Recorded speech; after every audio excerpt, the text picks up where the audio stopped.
وزیراعظم شہباز شریف سے متحدہ عرب امارات کے اعلیٰ سطح کے وفد کی ملاقات۔ شہباز شریف نے کہا صدر یو اے ای سے ملاقات انتہائی نتیجہ خیز رہی۔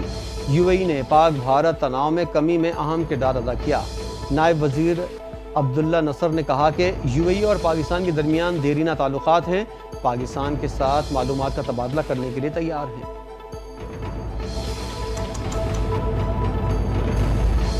پنجاب کا 5,335 ارب روپے کا بجٹ پیش۔ سرکاری ملازمین کی تنخواہوں میں 10%، پینشن میں 5% اضافہ، مزدور کی کم از کم اجرت 37,000 سے بڑھا کر 40,000 کر دی گئی۔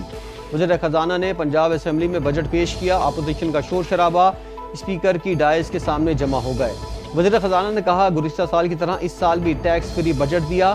وزیر اعلیٰ مریم نواز پنجاب کو ترقی کی مثال بنا چکی ہیں۔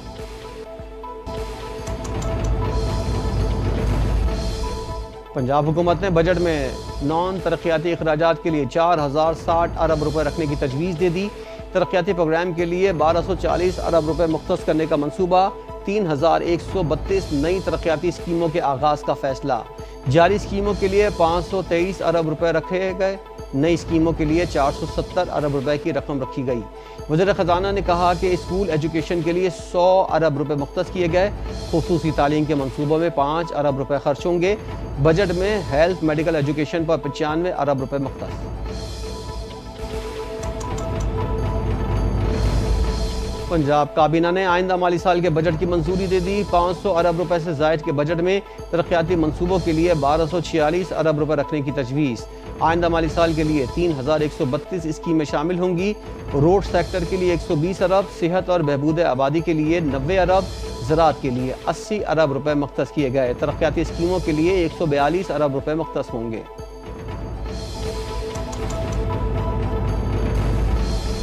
پنجاب کی تاریخ کا بدترین بجٹ پیش کیا گیا۔ پنجاب اسمبلی میں تاریخ کا سب سے بڑا احتجاج ہوا۔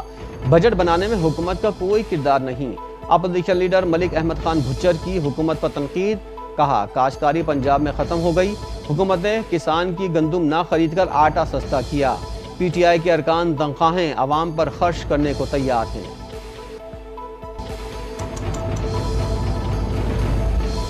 حکومت عوام کی ایک ایک پائی کو امانت سمجھ کر استعمال کر رہی ہے۔ وزیر اعلیٰ پنجاب مریم نواز کا صوبائی کابینہ کے اجلاس سے خطاب۔ کہا پنجاب کا بجٹ زیرو ٹیکس اور ملک کی تاریخ کا سب سے بڑا ترقیاتی بجٹ ہے۔ 100 سے زائد نئے پروگرامز اور منصوبے شروع کیے گئے، جن میں 700 سڑکوں کی تعمیر، 12,000 کلومیٹر توسیع شامل ہے۔ پنجاب میں مقامی قرضوں میں 94% کمی آئی ہے۔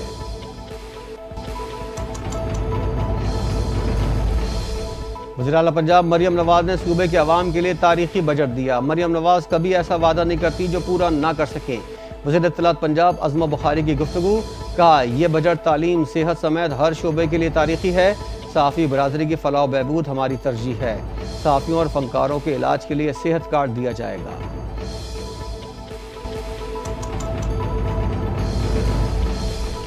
پاک بحریہ قومی دفاع کا ایک مضبوط ستون ہے جس نے ہر چیلنج کا مثالی مقابلہ کیا، چاہے 1965 کا آپریشن دوارکا ہو یا حالیہ کشیدگی۔ وزیراعظم شہباز شریف کا انٹرنیشنل میری ٹائم کانفرنس سے خطاب۔ کہا یہ کانفرنس پاکستان کی بحری صلاحیتوں اور بلو اکانومی میں کردار کو اجاگر کرنے کا مؤثر پلیٹ فارم ہے۔ پاکستان کا میل وقوع بلو اکانومی کے فروغ کے لیے نہایت اہم ہے، جو اس وقت عالمی سطح پر کھربوں ڈالر کی معیشت بن چکی ہے۔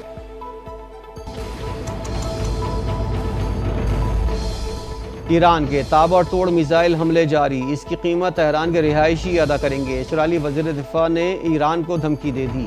کہا ایران کے رات گئے میزائل حملوں سے ہمارے کچھ لوگ ہلاک اور کچھ درجنوں زخمی ہوئے، جن کی قیمت اب تہران والوں کو چکانی ہوگی۔ سپریم لیڈر جان بوجھ کر سویلینز آبادی کو نشانہ بنا رہے ہیں، جس کا مقصد اسرائیلی فوج کی حملوں اور اس کی صلاحیتوں کو کم کرنا ہے۔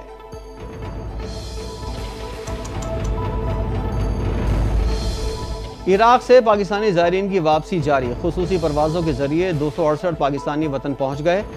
وزارت خارجہ کے ترجمان کے مطابق کراچی اور اسلام آباد کے لیے 2 پروازیں باحث پاکستان پہنچ گئیں۔ زائرین کی واپسی کو یقینی بنانے کے لیے عراقی ایئر ویز اور دیگر عراقی حکام کے ساتھ رابطے میں ہیں۔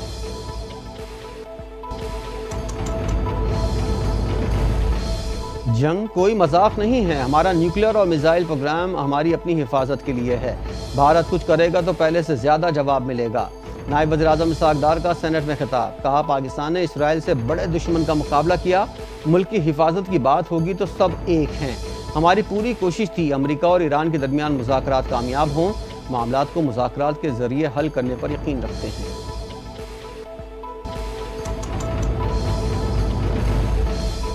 شرح سود 11% پر برقرار رکھنے کا فیصلہ، اسٹیٹ بینک نے نئی پالیسی کا اعلان کر دیا، اعلامیہ کے مطابق 2 بار شرح سود کم 2 بار برقرار رکھی گئی، شرح سود کو آئندہ 2 ماہ کے لیے مقرر کیا گیا۔ مرکزی بینک کے مطابق مہنگائی میں حالیہ کمی کرنٹ اکاؤنٹ میں بہتری کی وجہ سے آئی۔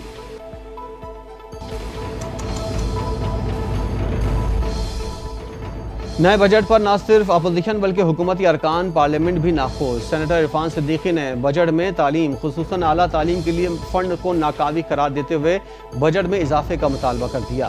سینٹ کی قائمہ کمیٹی خزانہ کو تحریری تجاویز جمع کروا دیں، ترقیاتی بجٹ بھی 39 ارب روپے سے بڑھا کر 80 ارب کرنے کا مطالبہ۔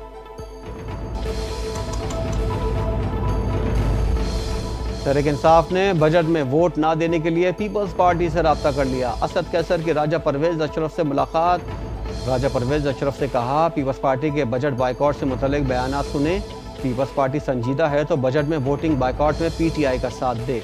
راجہ پرویز اشرف نے پیشکش بلاول بھٹو کے سامنے رکھنے کی یقین دہانی کرا دی۔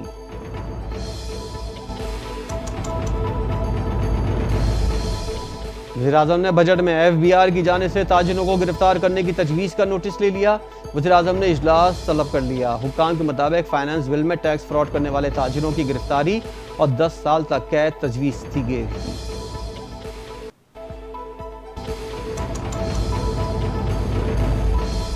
تاجروں کی گرفتاری والی پالیسی کو ترک کرنا ہوگا، چھوٹے کاروبار والوں کو تحفظ دینا ضروری ہے۔ سینیٹر فیصل واوڈا کا سینٹ اجلاس میں اظہار خیال، کہا بجٹ پر کچھ زیادہ بات نہیں کروں گا، مشکل حالات میں بجٹ پیش ہوا، درخواست کی تھی پراپرٹی پر 7E کا ٹیکس لگایا جائے۔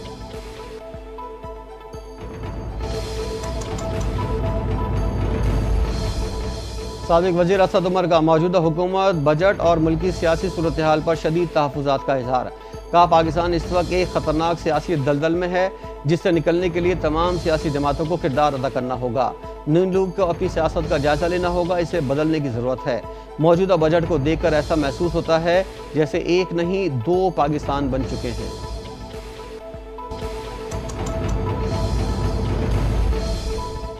وزیر اعظم کے تن پر خود کپڑا نہیں، عوام کو کیا ریلیف دیں گے، سابق وفاقی وزیر فواد چودھری کی تنقید، گفتگو کرتے ہوئے کہا کہ نہ کوئی پوچھنے والا ہے نہ کوئی بتانے والا، نواز شریف لندن جانے کے لیے وزیر اعظم کا جہاز ایسے استعمال کر رہے ہیں جیسے کوئی ٹیکسی ہے، اسپیکر اور سینٹ چیئرمین نے اپنی تنخواہیں بڑھا لی ہیں۔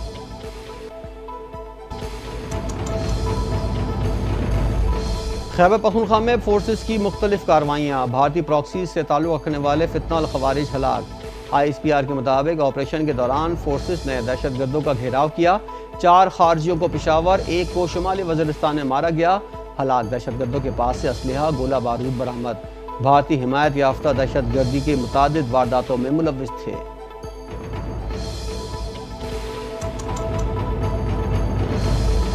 دنیا کو اسرائیل کے جوہری صلاحیت کے بارے میں خوف زدہ ہونا چاہیے، وزیر دفاع خارجہ آصف کا اسرائیل کی جارحیت اور مغربی ممالک کی جانب سے حمایت پر شدید رد عمل، کہا وہ نہ تو کسی بین الاقوامی نیوکلیئر ضابطے کا پابند ہے نہ ہی اس نے NPT پر دستخط کیے، مغربی ممالک کو اسرائیل کے تنازعات پر سنجیدگی سے غور کرنا چاہیے، پورے خطے کو اپنی جپیٹ میں لے لے گا، بدمعاش ریاست اسرائیل کی سرپرستی کے تباہ کن نتائج ہو سکتے ہیں۔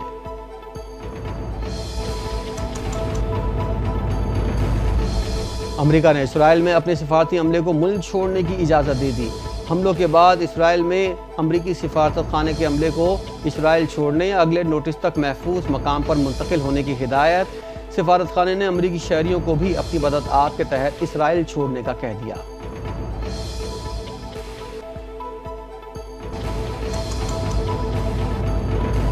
ایران اور اسرائیل کے درمیان جنگ، مختلف ممالک کی فضائی حدود بندش کی وجہ سے غیر ملکی ایئر لائنز نے پاکستانی فضائی حدود کا استعمال شروع کر دیا، رپورٹ کے مطابق ایمریٹس سمیت کئی بڑی ایئر لائن شمالی امریکہ، مصر اور دیگر ممالک کے لیے پاکستانی فضائی حدود استعمال کر رہی ہیں، ایئر لائنز مغربی پاکستان سے گزر کر مغرب میں افغانستان، ترکمانستان اور ترکی کے بعد آگے جا رہی ہیں۔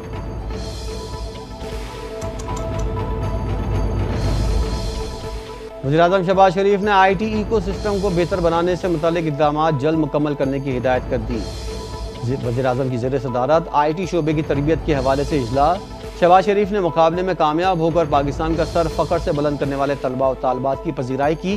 وزیراعظم یوتھ پروگرام کے تحت جلد 2000 طلباء و طالبات کو آئی ٹی کے جدید کورس کی تربیت کے لیے روزگار کے قابل بنایا جائے گا۔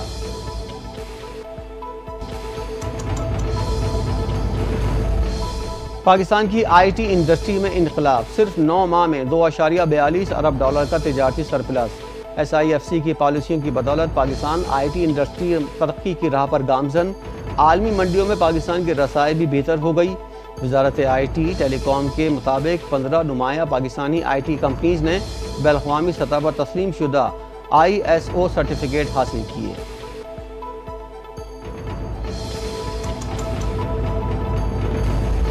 بانی پی ٹی آئی کا پولیگرافک ٹیسٹ کرانے سے انکار، ٹرائل سے بچنے کی کوشش ہے۔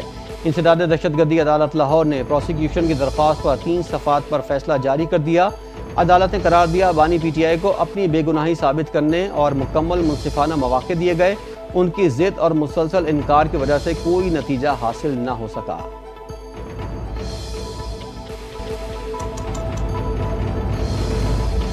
سینیٹر شیری رحمان کا بلاول بھٹو کو خراج تحسین۔ سماجی رابطے کی ویب سائٹ پر پیغام میں کہا، بلاول بھٹو نے بہترین انداز میں وفد کی قیادت کی۔ دہشت گردی عالمی تنازعات کے باوجود پاکستان کی نمائندگی بھرپور توانائی اور وقار کے ساتھ کی۔ عالمی کشیدگی کے دور میں سفارتکاری اور بین الاقوامی قوانین کی اہمیت پر زور دیا گیا۔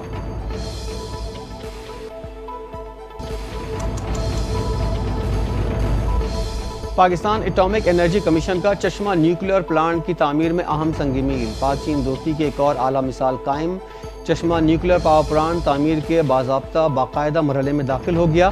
جنرل مینیجر پلانٹ حبیب الرحمان نے نیوکلیئر پاور پلانٹ کو توانائی کے کاربن فری اور باکفایت ذریعہ قرار دیا۔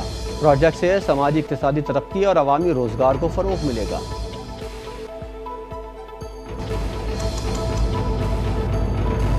کراچی میں بوندا باندی سے موسم خوشگوار۔ شارع فیصل ایئرپورٹ اور ملیر میں بوندا باندی، گرمی کے ستائے شہری خوش ہو گئے۔ موسمیات کے محکمے کے مطابق کراچی کے مضافاتی علاقوں میں گرج چمک کے ساتھ بارش کا امکان۔ بدین، ٹھٹہ، عمر کوٹ اور خاص طور پر تھرپارکر میں مختلف علاقوں میں بارش کا امکان موجود ہے۔